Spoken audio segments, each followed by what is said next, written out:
During the Omer period, the period between Pesach and Shavuot, we go on a journey.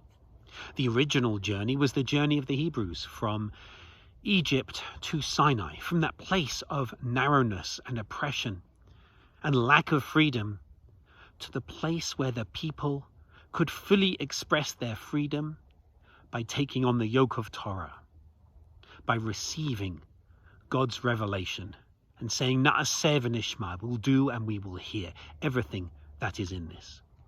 And so we traditionally go on a journey as well to mirror their journey. Not a physical journey, but a spiritual, personal journey. A journey from a narrow place to a journey of real revelation, coming to know ourselves and our relationship with other people and God even more. And so there's a custom of sharing readings and reflections during the period of the Omer, this 49-day period. So today I'm going to share a reading which comes from Covenant of the Heart, prayers, poems, and meditations from the women of Reform Judaism. Adonai, my God, you are very great. You created this new day and have given it to me to use as I will. May I be worthy of your kindness and love. May I, through my actions, make the world a better place for someone else. May I be the bearer of peace and harmony. May I turn my talents and abilities to constructive purposes. May I overcome in some small way problems or troubles that habitually upset me.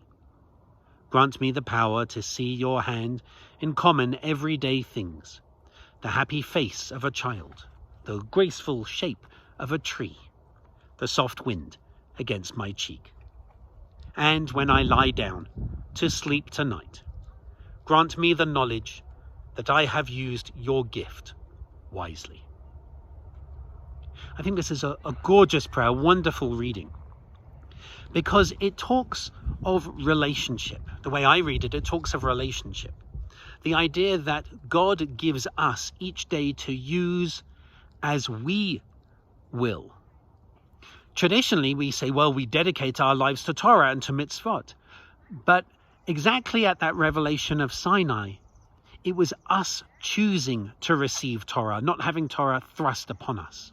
And so similarly, every day, we choose how to engage in Jewish living. We choose what it means for us to be Jewish, to express our lives and our values in Jewish ways.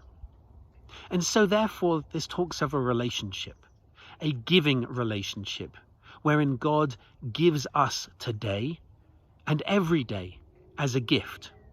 And we, in turn, use that day to its full potential. And that is us giving back. And hopefully, as according to this prayer, hopefully we can use that day to its full potential in positive ways.